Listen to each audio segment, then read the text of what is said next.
সূরা মারইয়াম, রহমান রহিম আল্লাহ তাআলার নামে। কাফ হা ইয়া আইন সাদ। হে নবী, এ হচ্ছে তোমার মালিকের অনুগ্রহের কথাগুলো স্মরণ করা, যা তিনি তার এক অনুগত বান্দা জাকারিয়ার উপর প্রেরণ করেছিলেন। যখন সে একান্ত নীরবে তার মালিককে ডাকছিল, সে বলেছিল, হে আমার মালিক, আমার শরীরের হাড় দুর্বল হয়ে পড়েছে এবং আমার মাথা শুভ্র জল হয়ে গেছে, তুমি আমার দোয়া কবুল করো। হে আমার মালিক, আমি তো কখনো তোমাকে ডেকে ব্যর্থ হইনি। আমার মৃত্যুর পর আমি আমার পেছনে পড়ে থাকা আমার ভাই বন্ধুদের দিনের ব্যাপারে আশঙ্কা করছি। অপরদিকে আমার স্ত্রী হচ্ছে বন্ধ্যা, সন্তান ধারণে সে সক্ষম নয়। তাই তুমি একান্ত তোমার কাছ থেকে আমাকে একজন উত্তরাধিকারী দান করো, যে আমার উত্তরাধিকারিত্ব করবে ইয়াকুবের বংশের। হে আমার মালিক, তুমি তাকে একজন সন্তোষভাজন ব্যক্তি বানাও। আল্লাহ তাআলা বললেন, হে জাকারিয়া, আমি তোমাকে একটি ছেলে হওয়ার সুখবর দিচ্ছি। তার নাম হবে ইয়াহিয়া। এর আগে এ নামে আমি কোনো মানুষের নামকরণ করিনি। সে বলল, হে আমার মালিক, আমার ছেলে হবে কিভাবে? আমার স্ত্রী তো বন্ধ্যা এবং আমি নিজেও এখন বার্ধক্যের শেষ সীমানায় এসে উপনীত হয়েছি। আল্লাহ তাআলা বললেন, হ্যাঁ, এটা এভাবেই হবে।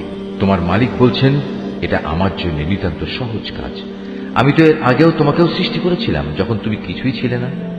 সে বলল, হে আমার মালিক, আমাকে এজন্য কিছু একটা নিদর্শন বলে দাও। তিনি বললেন, হ্যাঁ, তোমার নিদর্শন হচ্ছে সুস্থ থেকেও তুমি ক্রমাগত 3 রাত মানুষদের সাথে কোন রকম কথাবার্তা বলবে না। অতঃপর সে কামরা থেকে বেরিয়ে তার জাতির লোকদের কাছে এলো এবং ইশারা ইঙ্গিতে তাদের বুঝিয়ে দিল, তারা যেন সকাল সন্ধ্যা আল্লাহ তাআলার পবিত্রতা ও মহিমা ঘোষণা করে। এরপর একসময় ইয়াহিয়ার জন্ম হল। সে যখন বড় হল, তখন আমি তাকে বললাম, হে ইয়াহিয়া, আমার কিতাবকে তুমি শক্ত করে ধারণ করো। আসলে আমি তাকে ছেলেবেলায় বিচার বুদ্ধি দান করেছিলাম। সে আমার একান্ত কাছ থেকেই হৃদয়ে কোমলতা ও পবিত্রতা লাভ করল। সে ছিল আসলেই একজন পরহেজগার ব্যক্তি। তদুপরি সে ছিল পিতামাতার একান্ত অনুগত, কখন অবাধ্য ও নাফরমান ছিল না। তার প্রতি শান্তি বর্ষিত হয়েছিল যেদিন তাকে জন্ম দেওয়া হয়েছে। শান্তি বর্ষিত হবে সেদিন যেদিন সে মৃত্যুবরণ করবে এবং যেদিন পুনরায় সে জীবিত হয়ে পুনরুত্থিত হবে। হে নবী, এ কিতাবে মারইয়ামের কথা তুমি তাদের স্মরণ করিয়ে দাও, বিশেষ করে সেই সময়ের কথা যখন সে তার পরিবারের লোকজনদের কাছ থেকে আলাদা হয়ে পূর্ব দিকের একটি ঘরে গিয়ে আশ্রয় নিয়েছিল।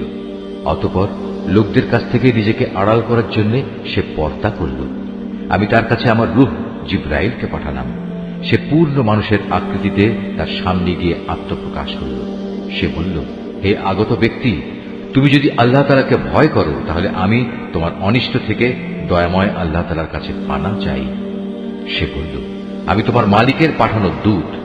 আমি তো এজন্য এসেছি যেন তোমাকে একটি পবিত্র সন্তান দিয়ে যেতে পারি। সে বলল, এ কি বলছো তুমি? আমার ছেলে হবে কিভাবে? আমাকে তো আজ